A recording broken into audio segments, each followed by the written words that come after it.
10 महाविद्या, इनकी उत्पत्ति कहाँ से हुई? शिव को रोकने के लिए 10 दिशाओं में 10 शक्तियों, इससे भगवान शिव उनके पीछे ना सके। क्या तंत्र, काला जादू लोगों पर वाकई असर करता है? बाल काट करके ये कर दो, बड़ा कॉमन है ब्लैक मैजिक। चीख मारती है लड़की या लड़का, कोई भी जिसके ऊपर इस प्रकार का प्रयोग हुआ है। प्रेतात्मा होती है? बिल्कुल होती है प्रेतात्मा, तो हार्ट कैन बी पॉसिबल, उसकी मृत्यु निश्चित होती है। तंत्र और ब्लैक मैजिक में बहुत बड़ा डिफरेंस है। ब्लैक मैजिक अफ्रीका से है, हमारे यहाँ का ओरिजिन नहीं है। हमारा काला जादू, जिसको कहते हैं। किसी को ये कैसे पता लगे कि उसके ऊपर प्रेतात्मा का साया है, या कैसे महसूस होता है, कैसे पता लगता है? शमशान में पूजा करने वाले हैं, ये आज भूल गए हैं, किसी को जानकारी ही नहीं है। ये प्रत्येक व्यक्ति ना करे प्लीज, ये मेरा करबद्ध निवेदन है, क्योंकि इसमें क्या ये सिर्फ नेगेटिव होता है या पॉजिटिव भी हो सकता है इसका असर? देखिए, आपको 40 दिन के अंदर आपकी समस्याएं दूर होती चली जाएंगी, और ये होता है बिल्कुल प्रत्यक्ष, वो आपको फल अवश्य देगी।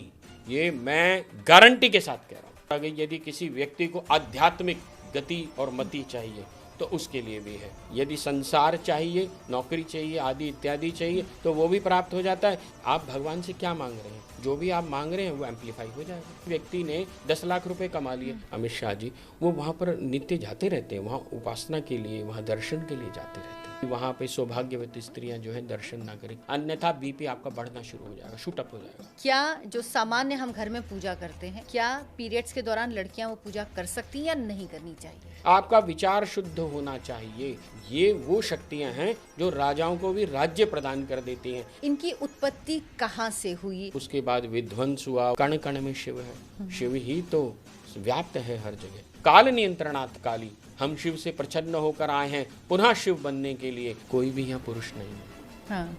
पुरुष तो एक ही है, शिव ही पुरुष है, बाकी तो सब स्त्री है। सिर्फ एक सनातन ही धर्म है जहाँ पर स्त्री को देवी स्वरूप में मान करके पूजा जाता है। भगवान शिव ने उनको अपने कंधे पर उठा करके, भगवान शिव को रोकने के लिए माँ पार्वती को जब भूख लगी तो उन्होंने शिव को खा लिया। वह प्रेम चाहिए जो बस उसको रोना आना चाहिए।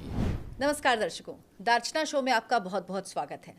आज के इस पॉडकास्ट में जो विषय हम आपके लिए लेकर आए हैं, वो विषय ऐसा है जिसके बारे में बहुत कम लोग जानते हैं। सुना बहुत लोगों ने है, लेकिन जानते कम लोग हैं। जो जानते हैं उनमें भी उत्सुकता होती है कि क्या वाकई ये आराधना की जा सकती है। भय भी होता है मन में, कौन कर सकता है, कौन नहीं कर सकता है। हम बात करेंगे आज के इस पॉडकास्ट में 10 महाविद्या के बारे में। 10 महाविद्या कहाँ से उत्पत्ति हुई, कौन इनकी आराधना कर सकते हैं, बीज मंत्र क्या होता है, तंत्र मंत्र से इनका क्या संबंध है, और ये आपके जीवन में किस तरह से प्रभाव डाल सकती हैं, और आप अपने जीवन में आध्यात्मिक रूप से और भौतिक रूप से वृद्धि कर सकते हैं, उन्नति कर सकते हैं। हमारे साथ इस पर बात करने के लिए माँ बगलामुखी के बहुत बड़े साधक, तंत्र साधक आलोक भारद्वाज जी हैं। आलोक जी, बहुत बहुत स्वागत है। जय माई की। आलोक जी, 10 महाविद्या, सबसे पहले तो यही लोग जानना चाहते हैं कि आखिर इनकी उत्पत्ति कहाँ से हुई, इन्हें 10 महाविद्या क्यों कहते हैं? देखिए, कहानी के हिसाब से अगर हम सुनने चाहेंगे, समझना चाहेंगे, तो सबको पता है कि जिस समय में राजा दक्ष ने एक यज्ञ किया, तो उस यज्ञ में माँ सती को नहीं बुलाया। तो जब सती को नहीं बुलाया तो उन्होंने कहा कि मैं भी वहाँ जाना चाहती हूँ, और भगवान शिव ने उनको मना भी करा। उसके उपरांत भी वो वहाँ गई, और जब वो वहाँ पहुँची और उनका निरादर हुआ तो वो यज्ञ में कूद गई, और उसके बाद विध्वंस हुआ। वो सभी लोग जानते हैं पूरी स्टोरी को। और भगवान शिव ने उनको अपने कंधे पर उठा करके जब घूमे तो उससे 51 शक्ति पीठ बने। परंतु भगवान शिव को रोकने के लिए माँ ने अपनी 10 दिशाओं में 10 शक्तियों का प्रादुर्भाव करा, जिससे भगवान शिव उनके पीछे ना सके। इनको 10 महाविद्याएं कहते हैं। ये तो हो गया कहानी का पार्ट, लेकिन तत्व की दृष्टि से क्या है, तंत्र की दृष्टि से क्या है? तंत्र की दृष्टि से बिल्कुल भिन्नता है। यहाँ पर भिन्नता ऐसे है कि जैसे हम कोई बीज देखते हैं तो उस बीज के अंदर में ही सारी चीज़ें होती हैं। पुष्प होता है, फल होता है, पेड़ होता है, पत्ता होता है, सब कुछ उसी के अंदर में होता है। अब जब हम बात करते हैं शक्ति की, तो हमें ये सबसे पहले समझना होगा ये शक्ति किसकी है। ये शक्तियाँ हैं शिव की। शिव से शक्ति भिन्न नहीं होती। शिव शक्त्या युक्तो यदि भवति शक्ता प्रभवितुम न चैदेवं देवो न खलु कुशला स्पंदितुमपि। जगतगुरु शंकराचार्य सौंदर्य लहरी के प्रथम श्लोक में ये स्पष्ट रूप से बता देते हैं, शिव और शक्ति भिन्न नहीं है, शिव की ही शक्तियाँ हैं, तो शिव से भिन्न नहीं है। जैसे कि बीज के अंदर पत्ता भी है, फल भी है, फूल भी है, तो वो बीज हो गया शिव और उसकी 10 शक्तियाँ, 10 महाविद्याएं हो गई। कोई पत्ते के रूप में काली हो गई, कोई वृक्ष के रूप में कोई तारा हो गई, कोई ललिता त्रिपुर सुंदरी हो गई और कोई बगलामुखी हो गई। हाँ, सबके कार्य भिन्न भिन्न हैं। उन कार्यों की भिन्नता के अनुसार व्यक्ति अपना चयन करता है, उनसे अपना संबंध बनाता है, उस संबंध के अनुसार ही शक्तियाँ कार्य करनी शुरू कर देती हैं। ये 10 महाविद्याएं कौन कौन सी हैं, इनके नाम क्या क्या हैं और क्या इनके कुल भी हैं, क्या कुल अलग अलग हैं इनके? जी, एक काली कुल होता है, एक श्री कुल होता है।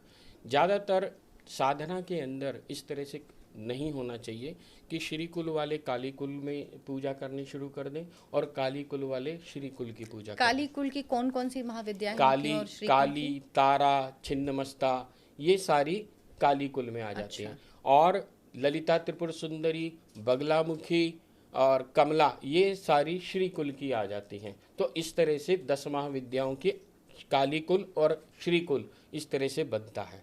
काली कुल की जब हम साधना उपासना जो भी करना, मतलब हम अगर समझें तो काली कुल वो हैं जो रौद्र रूप है, ये क्या मेरा कहना ठीक है? आप बता पाएंगे? नहीं, ऐसा तो नहीं है। अगर हम रौद्र के ही रूप में बात करें तो माँ बगलामुखी के जब साधक के ऊपर लगातार घात प्रतिघात होता है तो माँ बगलामुखी ही प्रतिंगरा स्वरूप लेकर के आ जाती है और फिर जो भी उसके ऊपर कोई प्रयोग कर रहा होता है वह प्रयोग वापस चला जाता है और उसकी मृत्यु निश्चित होती है जो प्रयोग कर रहा है। तो ऐसा, वो तो रौद्र रूप तो बगलामुखी का भी हो जाता है, रौद्र रूप तो धूमावती से बड़ा किसी का नहीं हो सकता। हाँ, काली का भी होता है, काली का भी इस तरह से तो माँ काली के आगे 12 काली, 12 काली भी होती हैं, वो हम किसी और अन्य उसमें बात करना चाहेंगे। हाँ, ये है कि माँ तो माँ ही होती है कि मेरी माँ यदि काली साड़ी में आए तो भी मेरी माँ, पीली साड़ी में आए तो भी मेरी माँ, लाल में आए तो भी मेरी माँ। लेकिन मुझे कौन सी अधिक पसंद है, मेरे को किससे अधिक मेरे को संबंध जुड़ता है, मेरे को किस पे ज़्यादा प्यार आता है, ये अलग हो सकता है एक विषय। हाँ, कभी कभी कोई लोग इस तरह से भी देखना पसंद करते हैं या ऐसा होता भी है स्वाभाविक रूप से, जब व्यक्ति की कुंडली में 5वें घर के अंदर जब बृहस्पति होता है तो उसको बगलामुखी की तरफ आकर्षण जागृत होना शुरू हो जाता है। जब भी बृहस्पति उच्च का होगा, लगन में होगा या कहीं और होगा, लेकिन उच्च का होगा तो बगलामुखी की तरफ चलना शुरू हो जाता है। ऐसे ही शनि की काट के लिए माँ काली होती है। श्री कुल और काली कुल की हम बात कर रहे थे। काली कुल में और श्री कुल में यही है कि जब हम काली कुल में साधना उपासना जो भी कर रहे हैं तो हम काली कुल के हिसाब से उनके जो भी सिस्टम हैं, जो भी प्रोटोकॉल्स हैं, उनको अडॉप्ट करें। हाँ, जब हम श्री कुल में कर रहे हैं, श्री कुल जो है राजराजेश्वरी है, पराभट्टारिका माँ बगलामुखी, जिस प्रकार से माँ पराभट्टारिका ललिता त्रिपुर सुंदरी कहलाती हैं, कि मतलब राजाओं को भी राज देने वाली हैं। ये वो शक्तियां हैं जो राजाओं को भी राज्य प्रदान कर देती हैं। जैसे जब मैं दतिया गया हुआ था तो जो अभी वर्तमान में गृह मंत्री हैं अमित शाह जी, वो वहाँ पर नित्य जाते रहते हैं, वहाँ उपासना के लिए, वहाँ दर्शन के लिए जाते रहते हैं। दतिया में बड़ा मंदिर है, बहुत बड़ा मंदिर है दतिया के अंदर, और ये वहाँ साधना के लिए अवश्य जाते रहते हैं। वहाँ मंत्रियों की इन सब की लाइन लगी रहती है। इसके अलावा जैसे जो लोग घर में रहते हैं, जो गृहस्थ हैं, उनके लिए 10 महाविद्याओं को लेकर क्या नियम हैं? क्या वो घर में पूजा कर सकते हैं उनकी, और क्या तरीका उसका होना चाहिए, क्या विधि वो फॉलो कर सकते हैं? देखिए, सबसे पहले प्रेम। यदि साधक के अंदर प्रेम है, प्रेम का भाव है, तो वह प्रेम से अपनी मम्मी को माँ बुलाए, अम्मी बुलाए, आई बुलाए, कुछ भी बुलाए, तो वह प्रेम से बुलाएगा, तुतली भाषा में भी बुलाएगा, माँ दौड़ के आएगी। बच्चा, जब 2 बच्चे होंगे, एक बच्चा गंदा है, एक बच्चा साफ है, जो बच्चा ज़्यादा गंदा है माँ पहले उसको उठाएगी। ये नहीं देखेगी मैं साफ बच्चे को पहले उठाऊं। प्रेम चाहिए, वह प्रेम चाहिए जो बस उसको रोना आना चाहिए, सत्य के साथ रोना आना चाहिए, उसको पुकारना आना चाहिए। अगर वह पुकार आ गई आप में, वह श्रद्धा भाव जागृत हो गया, और वह श्रद्धा से यदि आप पुष्प भी चढ़ाएंगे उसे स्वीकार होगा, वह स्वीकार कर लेगी। हाँ, वैसे तरीके के हिसाब से अगर हम देखें तो माँ के सहस्त्र नाम भी होते हैं, जैसे बगलामुखी के अष्टोत्तर शत नाम हैं। ठीक इसी प्रकार से माँ काली के सहस्त्र नाम भी होते हैं, माँ काली के कवच भी होते हैं, माँ काली के अष्टोत्तर शत नाम भी हैं, वहाँ पर भी इसी प्रकार से। तो इनको साधारणतया करना चाहिए। जैसे माँ काली के लिए सिद्ध कुंजिका स्तोत्र बहुत उत्तम। सिद्ध कुंजिका मतलब मास्टर की, कि अगर आप मास्टर की को सिद्ध कर लेते हैं, जैसे ही आपने उसे सिद्ध कर लिया, वो कभी भी कहीं भी फेल नहीं होगी किसी भी क्षेत्र में। आपने उसे सिद्ध कर लिया एक बार, और आप करते चले जाइए। आप चाहे स्वास्थ्य के लिए हो, धन वृद्धि के लिए हो, अन्य किसी भी विषय के लिए हो, सिद्ध कुंजिका बहुत ही उत्तम, अति उत्तम। माँ काली को अत्यधिक, सर्वाधिक जिसे बोलूँगा मैं, वो प्रिय है। अच्छा, सिद्ध कैसे करते हैं? देखिए, सिद्ध कुंजिका स्तोत्र को सिद्ध करने के लिए बहुत, जैसे अमावस्या का दिवस है, अमावस्या के दिवस पे रात्रि में 9 बजे के उपरांत एक लाल चौकी ले लें, और एक चौकी ले लें, उसके ऊपर लाल कपड़ा बिछा लें, उसके ऊपर माँ की प्रतिमा रखें और बिठा करके उनको आह्वान करें। और आह्वान करने से पहले किसी मंदिर में, माँ काली के मंदिर में जा कर के विशेष रूप से निमंत्रण देकर आएँ एक दिन पहले में, कि माँ कि तू मेरे घर आ। उस निमंत्रण में एक जायफल, सुपारी, पान का बीड़ा, ये सब लगा के इलायची लौंग के साथ उनको निमंत्रण दे करके आएँ। वह अवश्य आएंगी और आपकी सुनेंगी, और आपको 108 पाठ करने होंगे। ये तो है सामान्य विधि। तांत्रिक विधि बड़ा गूढ़ है, उसकी तरफ हम ना ही, क्योंकि वो शायद मेरे ख्याल से सामान्य व्यक्तियों के लिए है ही नहीं। तो उस तरह से अगर हम कर लेते हैं तो वो सिद्ध हो जाता है। जैसे ही वो सिद्ध हो जाता है, अब जैसे घर में कोई बच्चा बीमार पड़ गया, हमारे को कोई नौकरी चाहिए, कुछ और अन्य कुछ चाहिए, तो हम जल पढ़ करके उसको दे दें तो वह एकदम सही हो जाएगा। अच्छा, बिल्कुल, बच्चा ठीक होना शुरू हो जाएगा। उसके ऊपर जल के छींटे मार दें लगातार 9 दिन 11 दिन, इस तरह से उसके ऊपर जल के छींटे मारें, या जल उसको पिला दें। जो नौकरी ढूंढ रहा है उसको इंटरव्यू देने जाने से पहले उसको माँ यदि अपने हाथ से बच्चे को स्वयं दे, और देखिए आपको फल मिलेगा, एकदम फल मिलेगा। क्या 10 महाविद्याओं के यंत्र भी होते हैं? हाँ, बिल्कुल होते हैं। 10 महाविद्याओं के 10 अलग अलग यंत्र होते हैं। उनमें श्री यंत्र भी है, काली यंत्र भी होता है, धूमावती यंत्र अलग होता है, तारा यंत्र अलग है, इसी प्रकार से बगलामुखी यंत्र भी होते हैं। तो हर देवी के अपने अपने यंत्र हैं, और श्री यंत्र के अंदर ये सारे के सारे यंत्र समाहित हैं। एक ही यंत्र में ये सारे समाहित हैं।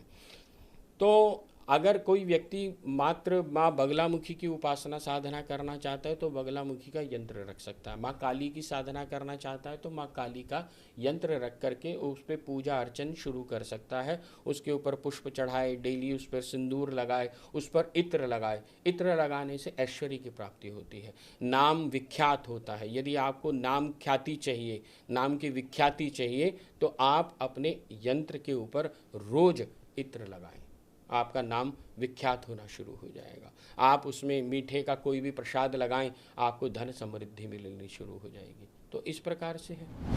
क्या यंत्र घर पे रखा जा सकता है? हाँ, बिल्कुल रखा जा सकता है। उसके कुछ नियम हैं। उसके नियम यही हैं कि जहाँ पर भी हम यंत्र को स्थापित करें वो साफ शुद्ध जगह होनी चाहिए। और कई लोग बिल्कुल ऐसे दरवाज़ों पर अपने यंत्र को टांग देते हैं, जो बिल्कुल गलत है। एंट्रेंस गेट के ऊपर कभी भी यंत्र नहीं टांगे जाते।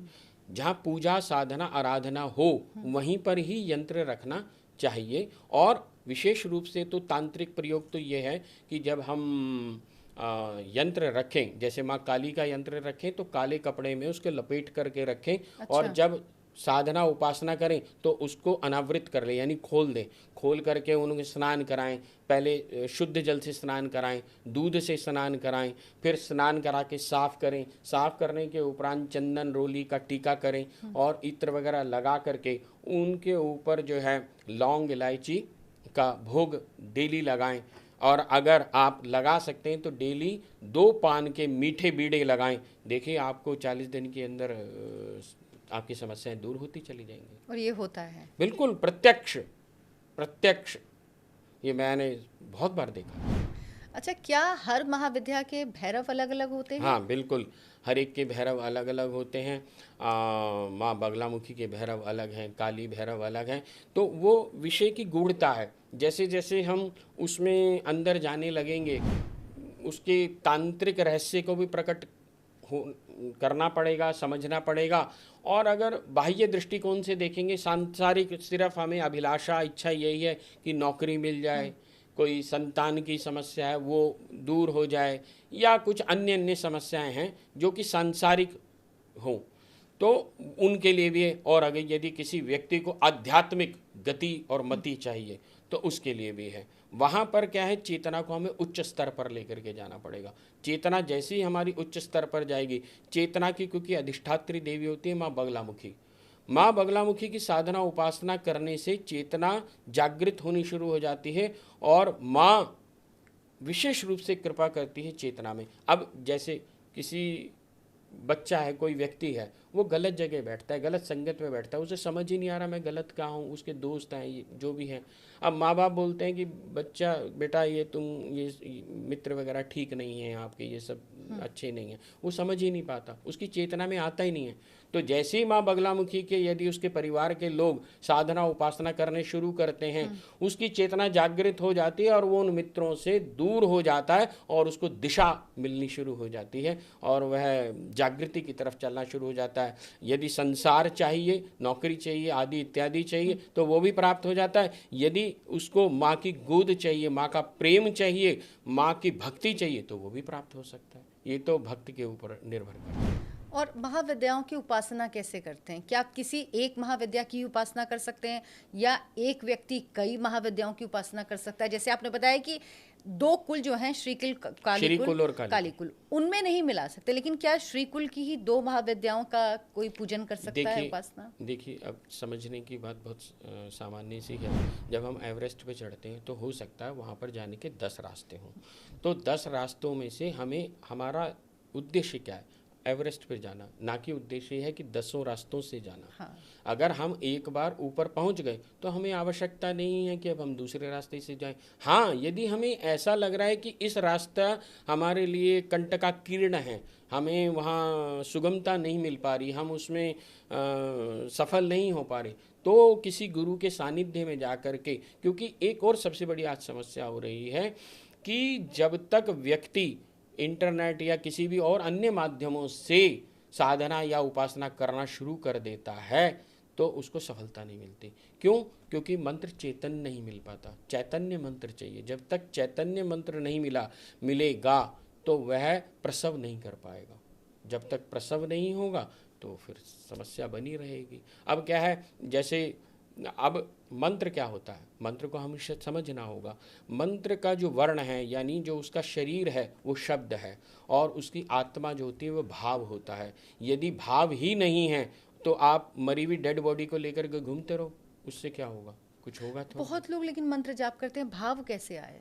भाव जागृत करना पड़ता है, जैसे जैसे आप करते चले जाएंगे। अब यहाँ पर भी एक और चीज़ समस्या, अब 10 महाविद्याओं में तो लोग पारंगत होना चाहते हैं, लेकिन उससे पहले प्राणायाम को सिद्ध करना होगा। जब तक आप प्राणायाम को सिद्ध नहीं करेंगे, उसे एज ए मॉड्यूलेटर यूज़ नहीं करेंगे, मॉड्यूलेटर जब आप प्राणायाम को मॉड्यूलेटर में यूज़ करके मंत्र को उसके ऊपर चढ़ा करके फिर चलाएंगे, तब आपको सफलता शीघ्र अतिशीघ्र मिल जाएगी। पुराने समय में यही होता था, जब तक आपने प्राण ही सिद्ध नहीं करा। अभी तो व्यक्ति को यही नहीं पता कि प्राण, वायु या संविद, इसमें क्या डिफरेंस है। धातु, इन सब में डिफरेंस होता है। प्राण को पहले सिद्ध करना होगा प्राणायाम के माध्यम से। 16 64 32 विज्ञान भैरव तंत्र की एक बहुत ही उत्तम विधि है। ये कभी और हम किसी तंत्र के विवेचना में हम करेंगे, लेकिन 16 64 32 या प्राणायाम को कैसे हम सिद्ध करना है। प्राणायाम को जब तक हम सिद्ध नहीं करेंगे मंत्र फल नहीं दे पाएगा।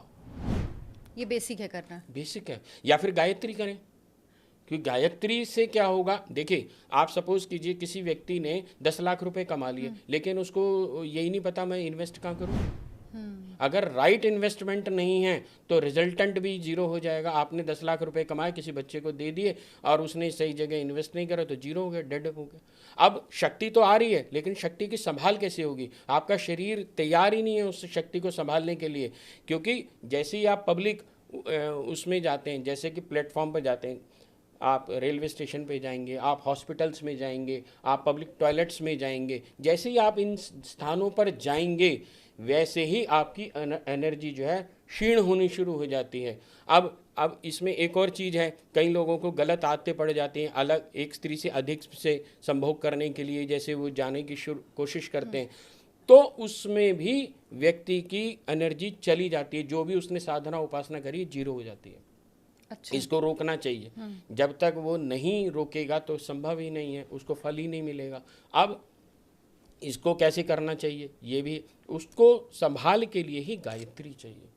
जिससे अब जैसे कोई एक आप कागज का एक पेपर लें और उसके अंदर पानी डाल दें तो कितनी देर होल्ड करेगा वो? हार्डली मुश्किल से 2 मिनट, एकदम पानी बह जाएगा। ऐसे ही जब आप साधना करेंगे, मान लीजिए आपने एनर्जी तो बना ली, एनर्जी बन भी गई, लेकिन आपके अंदर वो कैपेसिटी नहीं है होल्ड करने की, तो हार्ट कैन बी पॉसिबल कि आप उसको जो है रोक पाएंगे। तो वो गायत्री और प्राणायाम के थ्रू होगा। और गायत्री भी सामान्य गायत्री नहीं होगी, उसका पुरुषचरण होगा। पुरुषचरण कैसे होगा, कितना होगा, वो सब हम आपको साधना के अंतर्गत बता देंगे, उसमें कोई समस्या नहीं है। पर लेकिन उससे पूर्व में ये सारी चीजें आवश्यक है। इसीलिए कहते हैं गुरु की जरूरत होती है। आप ऑनलाइन कुछ भी ना करें, आजकल बड़ा ट्रेंड चल रहा है, लोग बिल्कुल। ऑनलाइन देखते उससे हैं मैंने क्योंकि आपको समझ ही नहीं है। करेक्ट। और उसमें मैंने ऐसा भी देखा अच्छा, है। एक चीज और कि क्या नुकसान भी हो जाता है? यही मैं बोलने यही बोलने वाला था। आपने मेरी बात पकड़ ली कि 10 महाविद्याओं की साधना करने जैसी कोई लोग उतरते हैं तो उनका प्लेटफॉर्म अब जैसे इसको बड़ा सामान्य से समझते हैं कि जैसे एक बच्चा अभी 10th क्लास में है, उसने कहीं से सुन लिया कि मुझे जो है एमफिल करनी है, तो क्या 10वीं के बाद सीधे एमफिल हो जाएगी? सही बात है। अब पीएचडी करेगा, पहले ग्रेजुएशन करेगा, पीएचडी करेगा, फिर एमफिल होगा या डीलिट होगा। अब ऐसे थोड़ा ना डीलिट आ जाइए एकदम से, अब वो किताबें खरीद के लिया तो डीलिट होगा, ऐसे थोड़ा ना होता है। पहले आपको, अब इसके लिए क्या है, अब आजकल बड़े बड़े पंडाल लग जाते हैं, लोग 10-10 हज़ार लोगों को जोड़ लेते हैं और वहां से मंत्र की दीक्षा दे देते हैं। ऐसे मंत्र दीक्षा नहीं होती, मंत्र कान में दिया जाता है या लिख करके दिया जाता है। हाँ। ऐसे वो तो शब्द हो गया। परा पश्यंती, मध्यमा और वैखरी, शब्द की 4 अवस्थाएं होती हैं, परा पश्यंती, मध्यमा और वैखरी। वैखरी यानी बिखर गई, उसमें शक्ति ही नहीं है। परा में शक्ति होती है। परा का मंत्र जो है अत्यधिक तीव्र होता है। चलिए आप परा से नहीं भी रहें तो मध्यमा और उसमें तो रहें पश्यंती पे, तो वरना तो आपको मंत्र फलित ही नहीं हो पाएगा। तो ये सारी चीज़ें समझने की आवश्यकता है। ये गुरु मुख गम्य चीज़ें हैं, ये शास्त्र को समझ कर के ही समझी जा सकती हैं। अगर आपने कुछ गड़बड़ किया बिना गुरु के, या कुछ आप साधना आपने शुरू कर दी और आपने सही मार्गदर्शन नहीं लिया गुरु से अपने आप से, तो इसका क्या आपने देखा है किसी पर कोई ऐसा? हाँ, बहुत। क्या असर होता है? जैसे मेरे ख्याल से मेरे पास आने वाले हर दूसरे दिन एक व्यक्ति ये जरूर होता है, जैसे एक ने कुंडलिनी साधना शुरू करी, उनके बैक में परमानेंट पेन आ गया। एक ने शुरू करी, उनकी किडनी फेल हो गई। किसी ने करा, यहाँ पर लंप हो गया।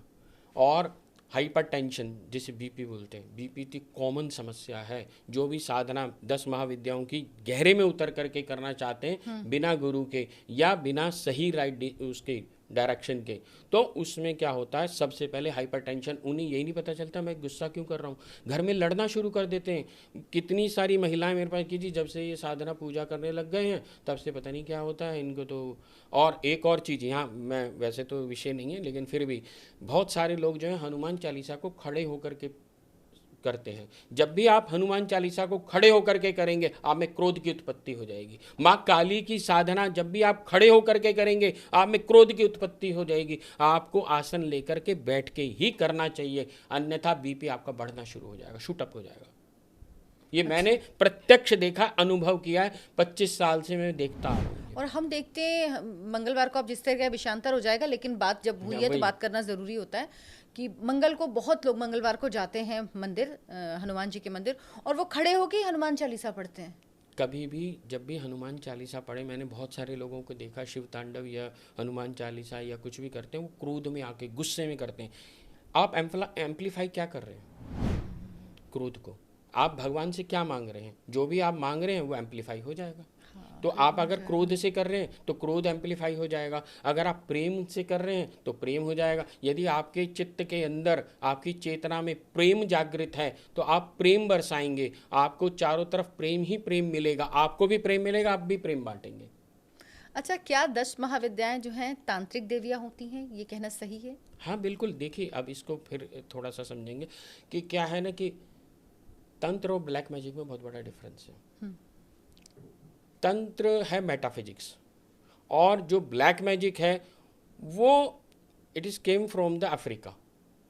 अच्छा, ब्लैक मैजिक अफ्रीका से है, हमारे यहाँ का हमारे यहाँ का ओरिजिन नहीं है। हमारा काला जादू, काला जादू जिसको कहते हैं, फलाने पे ये कर दो, बाल काट करके ये कर दो, ऐसा कर दो, ये हमारा नहीं है। ये हमारा नहीं है। It is origin by the Africa. ये अफ्रीका के है, और वहाँ पर आज भी बड़े बड़े बाजार लगते हैं। आप इंटरनेट पे खंगालेंगे तो आपको मिल जाएगा। वहाँ मगरमच्छ, फलाने, इस जानवर की, बंदर की, इसकी उसकी, सब प्रयोगों के लिए वहाँ पर उनकी सब चीज़ें मिलती हैं। उनका प्रयोग करिए, सब ब्लैक मैजिक है। मेरे पास अफ्रीका के ही एक खदान व्यापारी थे, उनका फ़ोन आया कि गुरुजी हमें आपके बारे में पता चला है, और हम, वो हैं तो हिंदुस्तानी, वहाँ पर अपने उनके काम है, तो उनके किसी पार्टनर के ऊपर किसी ने इस तरह का प्रयोग कर दिया वहीं अफ्रीका के अंदर ही। तब मैंने यहाँ से माँ बगलामुखी की साधना उपासना उनको बताई, एकाक्षरी मंत्र बताया, 36 वे धूमावती के साथ बताया, उनको तुरंत एकदम से रिलीफ मिल गया। और वहाँ पर जैसे ही कोई भी व्यक्ति ग्रोथ करने लगता है, अफ्रीका के अंदर बड़ा कॉमन है ब्लैक मैजिक, और यही ब्लैक मैजिक जो है भारतवर्ष के अंदर भी चलना शुरू हो गया, चल रहा है, जिसको तंत्र कहा जा रहा है। ये तंत्र नहीं है। तंत्र तो मेटाफिजिक्स है, प्योर ज्ञान है, जिसे आज 300 यूनिवर्सिटियाँ पढ़ा रही हैं दुनिया भर की। आप हैरान। भारत में कौन सी यूनिवर्सिटी है तंत्र की? यूनिवर्सिटी नहीं है, लेकिन गार्गी कॉलेज पढ़ा रहा है, आपका दौलत राम कॉलेज पढ़ा रहा है, दिल्ली के कॉलेज हैं, दिल्ली हाँ, के कॉलेज दिल्ली आपका अभी रिसेंटली, कोई बहुत पहले से नहीं है। और विदेशों के अंदर तो प्रॉपर यूनिवर्सिटीज़ हैं। सेडोना के अंदर एक बहुत बड़ी यूनिवर्सिटी है जो कि मेटाफिजिक्स यूनिवर्सिटी का नाम ही मेटाफिजिक्स यूनिवर्सिटी है। Matter basically energy. अभी जो गॉड पार्टिकल का जो इन्वेंशन हुआ वो क्या है, व्हाट इज दैट? वो सीधा सीधा एनर्जी है। और हमारे यहाँ तो जब पहले से ही बताया गया कि कण कण में शिव है, शिव ही तो व्याप्त है हर जगह, तो शिव की ही शक्तियाँ हैं, तो वही शक्तियाँ इस प्रकार से व्याप्त हैं। क्या तंत्र, काला जादू लोगों पर वाकई असर करता है? और जो करता है क्या उस पर भी प्रभाव पड़ता है? क्या ये सिर्फ नेगेटिव होता है या पॉजिटिव भी हो सकता है इसका असर? देखिए, हर कोई ना आज जल्दी से, द्रुत गति से ये चाहता है कि मुझे तरक्की मिल जाए। बिल्कुल सही बात है। एक तो ये है, दूसरा जेलस बहुत है, विद्वेषण। आदमी उस विद्वेष में मरा जा रहा है कि मेरे चाचा के लड़के ने फलाना कर लिया, पड़ोसी ने इतना अच्छा कैसे कर लिया। वो अपने ऊपर ये नहीं सोच रहे कि हम कैसे अच्छे से काम करें, लेकिन पड़ोसी कैसे वो अच्छा कर गया, इसमें तो इससे ज़्यादा परेशानी है, तो वो विद्वेषण का प्रयोग करते हैं। ये जो विद्वेषण का प्रयोग है ये समस्या का कारक है। इसमें ख़ास तौर से अंडरगारमेंट्स चुरा लेना, कुछ और कपड़ों का चुरा लेना, या किसी के बाल काट लेना। आपने सुना होगा कहीं कि कोई गया था, उसके बाल काट लिए, या ऐसा कुछ हो गया, उन्हें प्रतीत होता है। फिर क्या होता है, रात को प्रेशर लगता है, छाती पे प्रेशर लगता है, रात को सोते सोते डर लगता है, चीख मारती है लड़की या लड़का, कोई भी जिसके ऊपर इस प्रकार का प्रयोग हुआ है कि अरे मेरे को ऐसा कुछ हो रहा है, या गलत उनके साथ चीज़ें हो जाती हैं। इस तरह के मेरे पास कितनी ही लड़कियां या इस तरह की कन्याएं, लेडीज़ आती हैं जिनके साथ रात्रि में रेप होता है, और उनको माँ बगलामुखी की या माँ काली की जब हम साधना बताते हैं और तंत्र के प्रयोग बताते हैं तो उनसे उनको रिलीफ मिल जाता है। उनको फील होता है ऐसा उनके साथ हो रहा है? उनके सब कपड़े खुल जाते हैं, बुरी हालत हो जाती है, हर प्रकार से बिल्कुल उन्हें साफ पता चलता है, उन्हें दिख रहा है, लेकिन वो बोल ही नहीं पा रही हैं कि ये ऐसा हो रहा है। कितने ही किस्से हैं मेरे पास, मैं तो लिस्ट ऑफ वो दे सकता हूँ। और ये कैसे, मतलब ये कैसे संभव होता है, कैसे वो होता है? बेसिकली प्रेत आत्माएं होती हैं, कॉल करी जाती हैं, यही सब ब्लैक मैजिक है। प्रेतात्मा होती हैं? बिल्कुल होती हैं प्रेत आत्माएं। आजकल क्या है, हम जिस चीज, अब जैसे हम किसी अपने मेहमान को बुलाएं, हाँ। कि किस हम मेहमान को बुलाना चाहते हैं, एक बार बुलाएं, 2 बार बुलाएं, 3 बार बुलाएं, 5 7 10 बार में किसी को बुलाएंगे वो आ ही जाएगा ना। तो जब हम सारा दिन मैनिफेस्ट ही प्रेत को कर रहे हैं, भूत को कर रहे हैं, जब हम मैनिफेस्ट ही उसको सोच, हमारे विचार प्रेत आत्मा से बाहर जा ही नहीं रहा, हम शक्ति की तरफ चल ही नहीं रहे, हमें शुद्ध आत्माएं चाहिए नहीं, हमें शुद्ध शक्तियां नहीं चाहिए। जब हम शुद्ध, जिसे तांत्रिक प्रयोग कहें, जिसमें कि चाहे वो हनुमान जी महाराज की साधना हो, भैरव की साधना हो, या माँ बगलामुखी की साधना हो, माँ काली की साधना हो, माँ तारा की साधना हो, माँ ललिता त्रिपुर सुंदरी की स्वयं साधना हो, माँ ललिता त्रिपुर सुंदरी या भैरवी इतनी तीव्र हैं, इतनी तीव्र हैं कि उनको तो मात्र उनका सहस्त्र नाम कर लेने मात्र से ही, अगर आप 41 दिन सहस्त्र नाम कर दें, ललिता सहस्त्र नाम या काली सहस्त्र नाम या बगला सहस्त्र नाम, इस प्रकार की चीज़ें अपने आप कट जाती हैं, और इसके लिए कोई गुरु दीक्षा लेने की आवश्यकता नहीं है, जैसे बगला अष्टोत्तर शतनाम करने के लिए नहीं है। ऐसे ही एक और तांत्रिक प्रयोग में बहुत साधारण सिंपल से एक चर्चा कर ही रहे हैं तो उसमें बताते हैं कि जैसे कभी भी आप भगवान शिव के मंदिर में जाएं तो भगवान शिव के हृदय की तरफ देखकर माँ बगलामुखी के मंत्र को ध्यान करें, और जब भी कभी किसी देवी के मंदिर में जाएं तो वहाँ माँ के हृदय की तरफ देखकर ओम नमः शिवाय का जाप करें। आपको द्रुत गति से, तीव्र गति से रिलीफ मिलना शुरू हो जाएगा। माँ खुश हो जाती है, आनंदित, जैसे अब किसी कोई पत्नी हो, उसके पति की जब जब भी तारीफ होगी पत्नी खुश हो जाएगी और उसको वो दे देगी जो शायद उसके लायक भी ना हो, वो खुश हो जाती है।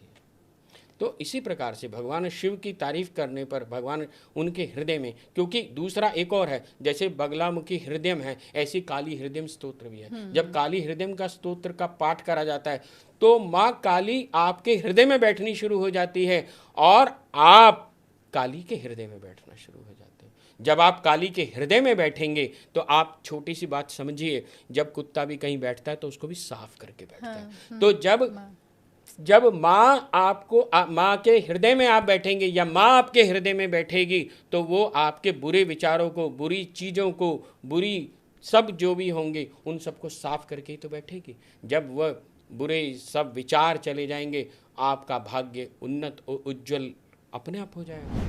अच्छा, किसी को ये कैसे पता लगे कि उसके ऊपर प्रेतात्मा का साया है, या कैसे महसूस होता है, कैसे पता लगता है? वैसे तो किन लक्षणों से वो पहचाने?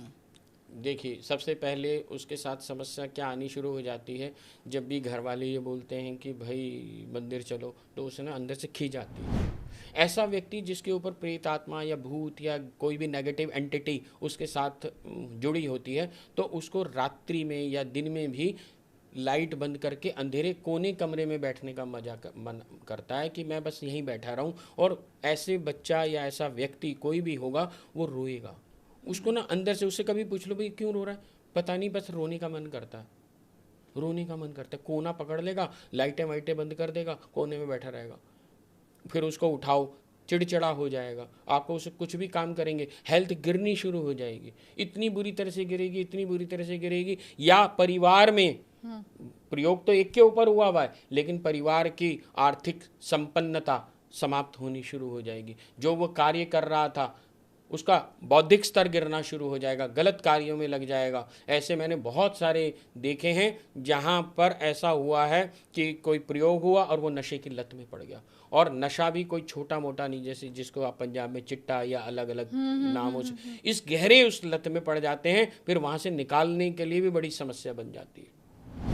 अच्छा, ये जो 10 महाविद्याएं हैं, क्या इनके सबके बीज मंत्र अलग अलग होते हैं? हाँ, बिल्कुल बीज मंत्र अलग अलग होते हैं। बीज मंत्र, बीज देखिए, जब हम कोई भी बीज कहीं भी लगाते हैं तो जैसे ही बीज लगाएंगे तो उसमें से पुष्प भी निकलेगा, फल भी निकलेगा, फूल भी निकलेगा, डाली भी निकलेगी, सब कुछ मिलेगा, लेकिन वहाँ धैर्य रखना पड़ेगा।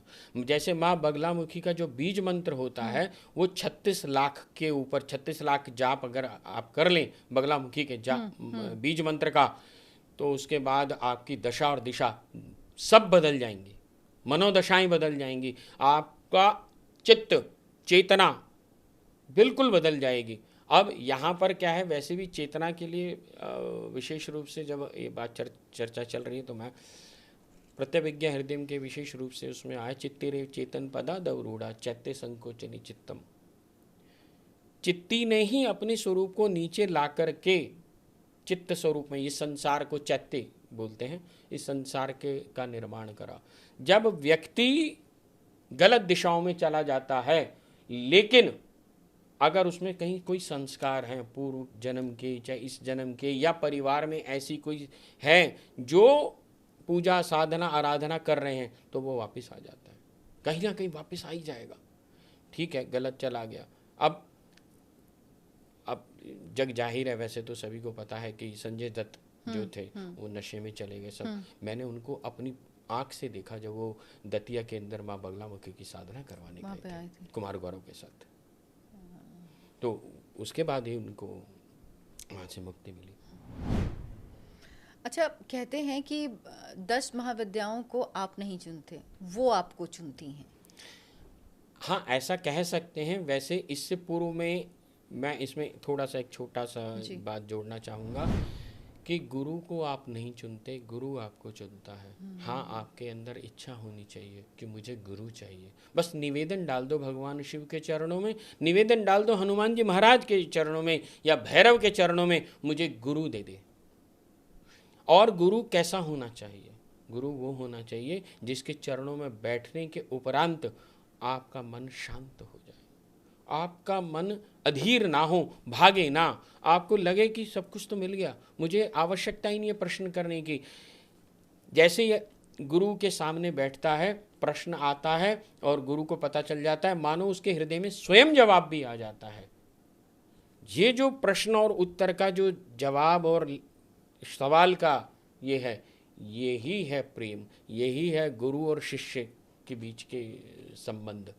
अगर आपको ऐसे किसी भी व्यक्ति के सम्मुख बैठने के बाद आपका हृदय शांत हो रहा है, चंचलता भाग रही है, आपको लग रहा है कि यहाँ ऊर्जा अधिक है, इस व्यक्ति के करीब बैठने से मुझे ऊर्जा की प्राप्ति हो रही है, तो समझ लो आप सही स्थान पे पहुँच गए। और अगर ऐसा कोई गुरु मिल गया तो उसके चरणों को पकड़ लो।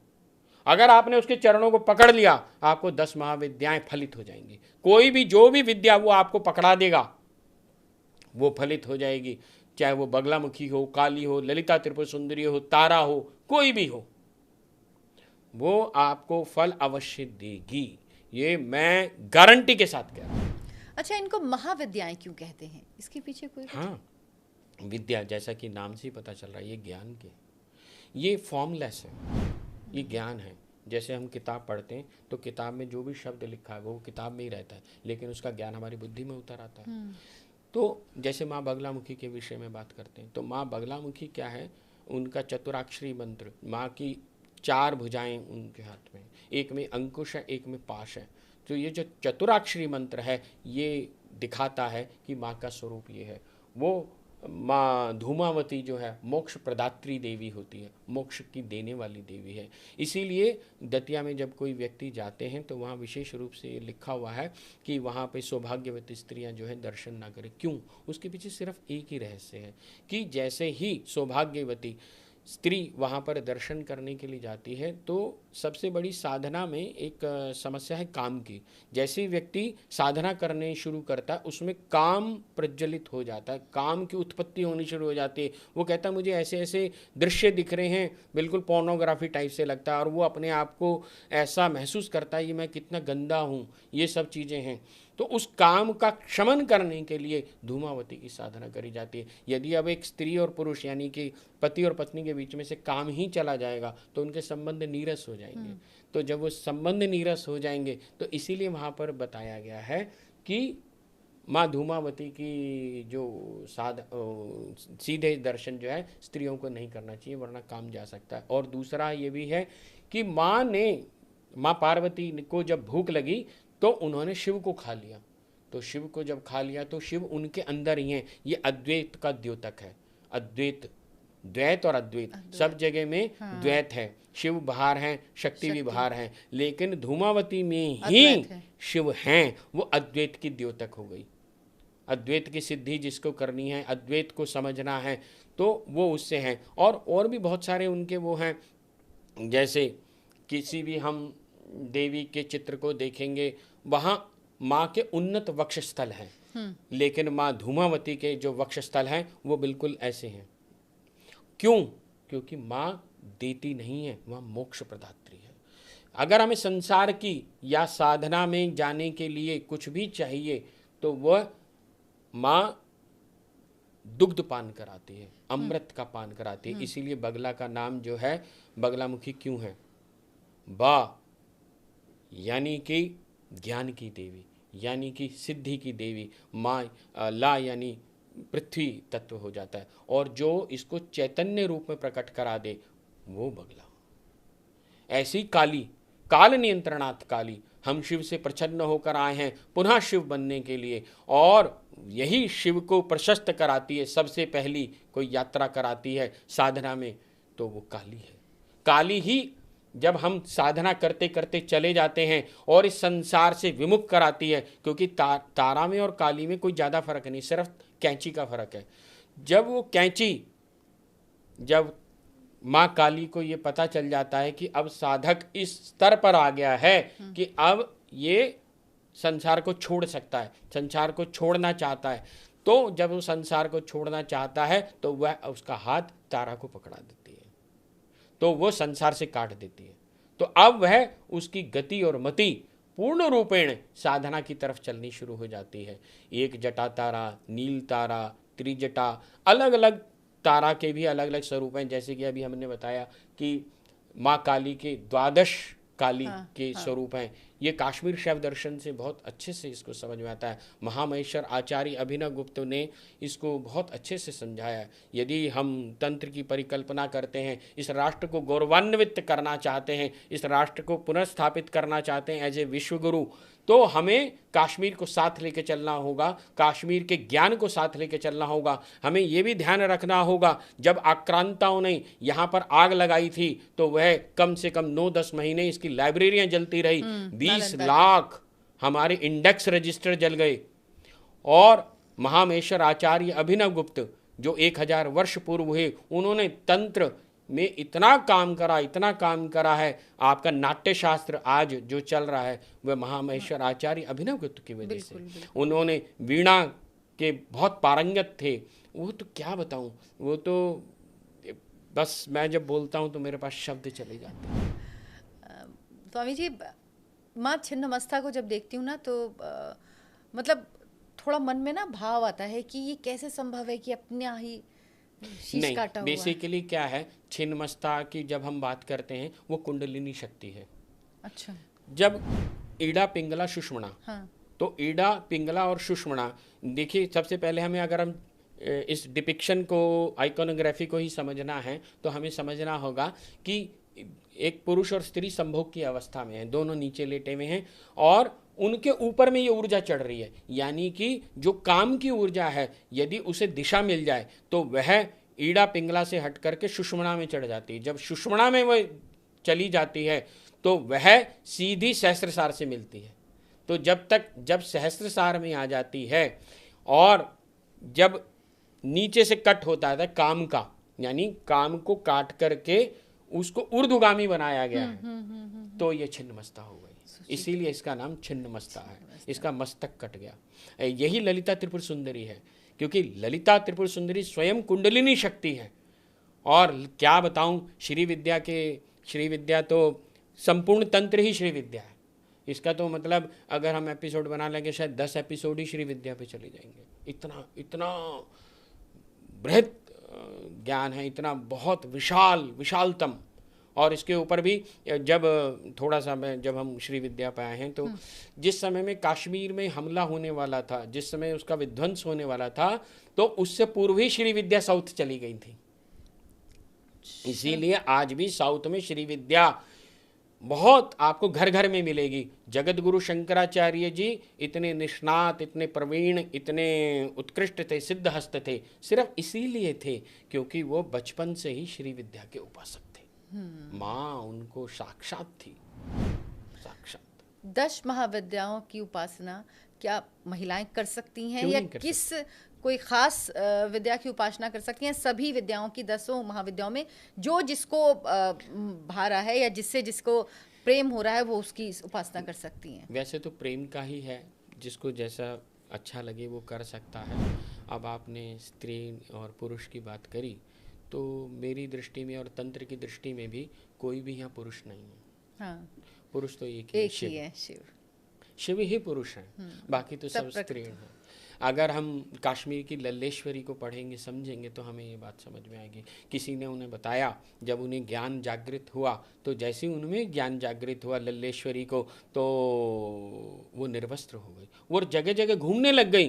तो लोगों ने एकदम से कहने लगे, हैं ऐसे कैसे हो सकता है, लोग पत्थर मारने लगे। उन्होंने मुझे कोई परवाह नहीं है। वो अपना ज्ञान बांटने लगी, कविताएं करने लगी, सब करती रही। लेकिन अचानक एक दिन उनके कान में आवाज़ आई कि मैं पुरुष हूँ। उन्होंने जैसे ही पीछे मुड़ करके देखा, उन्हें भगवान शिव दिखाई दे और वो छुप गई। उन्होंने अपने आप को पत्ते की ओट में छुपा लिया कि पुरुष तो एक ही। तो इसलिए स्त्रीण, हम सब स्त्रीण हैं। इसलिए ये कहना बहुत ही गलत है कि स्त्री का शरीर जो है अशुद्ध होता है। अगर स्त्री का शरीर ही अशुद्ध होता तो कोई भी संतान कैसे हो सकती थी। हम चाहे वो जगत गुरु शंकराचार्य हों, चाहे वो महामेश्वर आचार्य अभिनव गुप्त हों, या अन्य कोई भी भक्त हो, कोई भी साधक हो, कोई प्रधानमंत्री, कोई भी, माँ की कोख से ही तो पैदा हुआ है। माँ की कोख से पैदा होकर के ज्ञान अगर गलत ढंग से बांटेगा तो मैंने तो विशेष रूप से, स्पष्ट रूप से, और तंत्र भी ये बात कहता है कि जिस समय में मासिक धर्म होता है वो तंत्र नहीं मानता इसको, बल्कि काली की एक प्रकार की खास पूजा होती है कि जिसमें मासिक धर्म का जो रक्त होता है उसको इकट्ठा करके ही माँ काली के ऊपर चढ़ाया जाता है। ये तांत्रिक पूजा है। ये प्रत्येक व्यक्ति ना करे प्लीज़, ये मेरा करबद्ध निवेदन है, क्योंकि इसमें क्योंकि विपरीत इसकी वो हो सकती है, ये मैं आपको विशेष रूप से, लेकिन हाँ ऐसा होता है। अच्छा, जब ये बात निकली है तो एक मन में मेरे सवाल आया कि पीरियड से तंत्र की लोग तंत्र कर देते थे पीरियड्स के दौरान, कुछ ऐसी क्या ये चीज़ें होती हैं, रिलेटेड है कुछ? हाँ देखिए, अब इसको थोड़ा सा और हमें समझना होगा, थोड़ा सा विशद है। इसमें क्या है कि जिस समय द्रौपदी के चीरहरण के लिए दुशासन लेकर के गया तो उनको पीरियड्स थे, तो वो एक ही वस्त्र में थी। हमारे यहाँ प्राचीन भारत के अंदर जो भी भारी काम होते थे, चाहे चक्की चलाना, पानी लाना, ये सब भारी काम होते थे। तो इस समय में शक्ति चाहिए, तो शक्ति अब इस समय में थोड़ा 5 दिन के अंदर क्या होता है, थोड़ी शक्ति क्षीण हो जाती है, शारीरिक अवस्था थोड़ी सी क्षीण हो जाती, दुर्बल हो जाती है।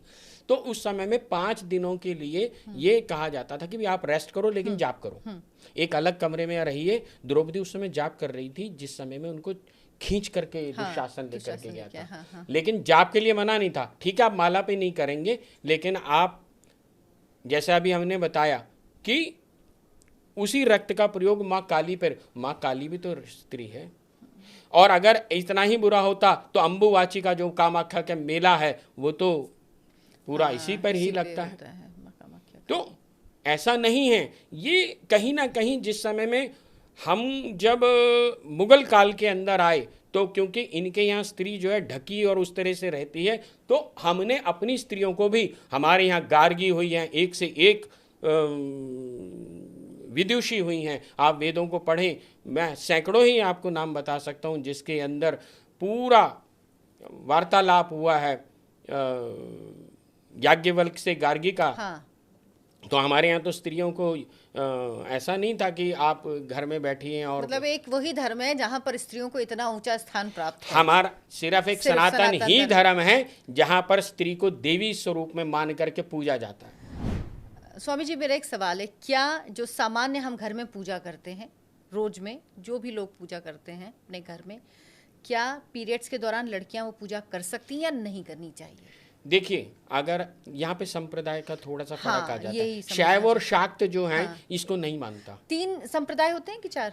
देखिए, शैव शाक्त, शैव 5 वैष्णव? होते हैं, वैसे 5 होते हैं। जगत गुरु शंकराचार्य जी ने पंचायतन पूजा दी इस तरह से कि शैव, शाक्त, वैष्णव, सौर और गणपत।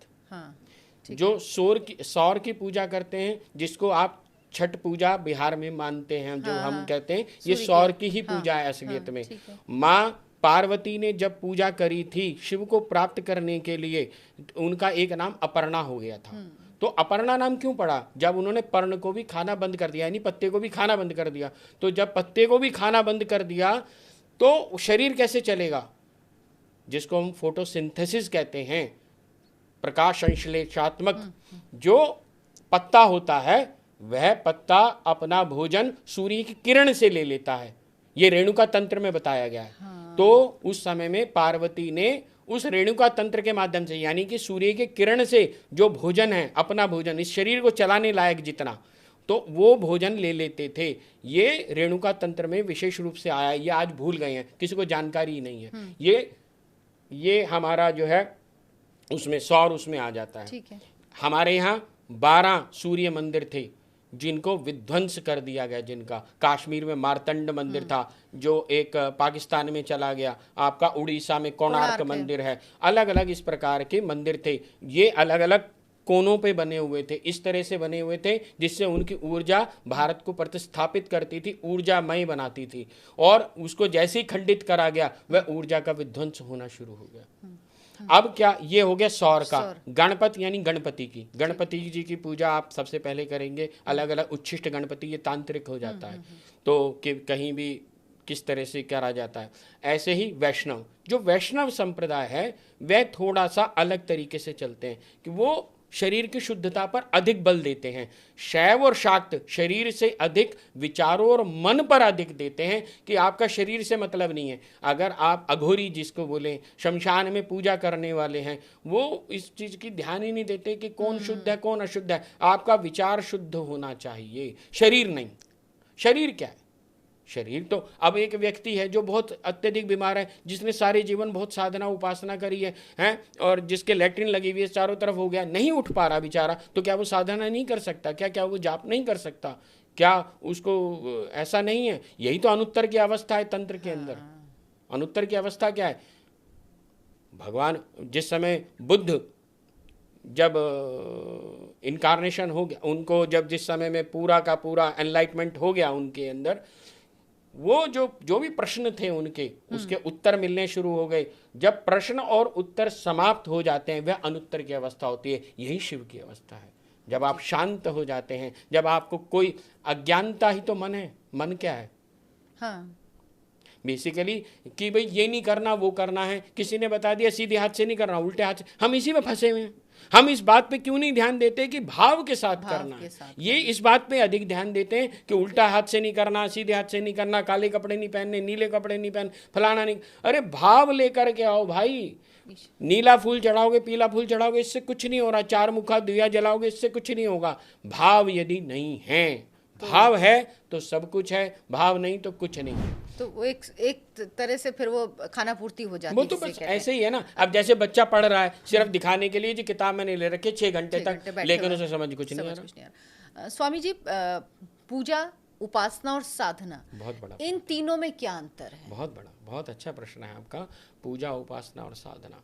देखिए, सामान्य जो भी जनसाधारण का व्यक्ति है वो पूजा समझता है। पूजा होती भी वैसे भी सांसारिक चीज़ों की प्राप्ति के लिए है कि भाई ठीक है, आपने 40 दिन की पूजा कर ली, आपको जैसे बहुत ही 16 सोमवार के व्रत, जब कन्याएं छोटी उम्र में होती हैं तो उन्हें कहता है भाई 16 सोमवार के व्रत कर लो, अच्छा पति मिल जाएगा। ऐसे ही कोई अन्य ये सब पूजाओं में आ जाता है जिनके अगेंस्ट में हमें कुछ चाहिए। हमने ये करा, हमें उसके अगेंस्ट चाहिए। ये सारी की सारी पूजाएं कहलाती हैं। उपासना, उप आसन, जब हम करीब में आकर के आसन लगा लेते हैं अपने गुरु के, अपने शिव के, कि हमें सिर्फ तू चाहिए, हमें और कुछ नहीं चाहिए, और जो उसको प्रदत्त करता है मार्ग, वह साधना मार्ग है। अच्छा, जब हम साधना के माध्यम से उसको प्राप्त करने की कोशिश करते हैं, यही तो मैं बार बार बोलता हूं, तू जन्म दर जन्म हर बार। एक और बात मैं विशेष रूप से बोलना चाहता हूं कि जब भी आप किसी सिद्ध मंदिर में जाएं, जिनको आपको पता है, जैसे आप पशुपतिनाथ जा रहे हैं, वैष्णो देवी जा रहे हैं, आप तिरुपति बालाजी जा रहे हैं, या आप ऐसे ही केदारनाथ जा रहे हैं, बद्रीनाथ जा रहे हैं, तो ये तो मंदिर बहुत पुराने हैं। हो सकता है आप पिछले जन्म में भी आए हों, उससे पिछले जन्म में भी आए होंगे। आप तो नहीं जानते आप कितनी बार आए हैं, पर वो भोलेनाथ तो जानते हैं ना कि आप कितनी बार आए हैं।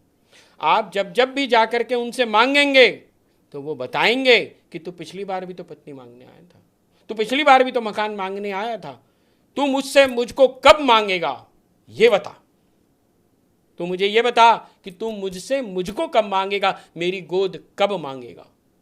अगर ये चेतना में तुम्हारी वो जागृति दे देगा तो तुम्हारा कल्याण हो जाएगा, तुम इस संसार से आते रहोगे।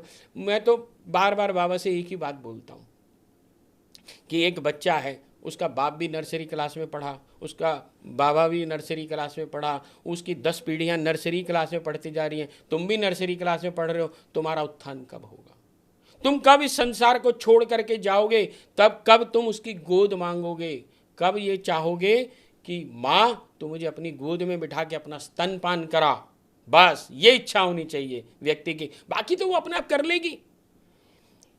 जो पूजा है वो आपको ठीक है संसारिक सुख दे सकती है, संसारिक सुख, लेकिन कितने जन्म तक तुम मांगते रहोगे उससे? मैं कितनी बार ये कह चुका, बताता हूँ, बोलता हूँ अपने यहाँ पर भी, कि जब आप माँ के पास जाते हो, माँ से कहते हो माँ मुझे पत्नी दे दे, मुझे बच्चा दे दे, मुझे नौकरी दे दे, मुझे ये दे दे।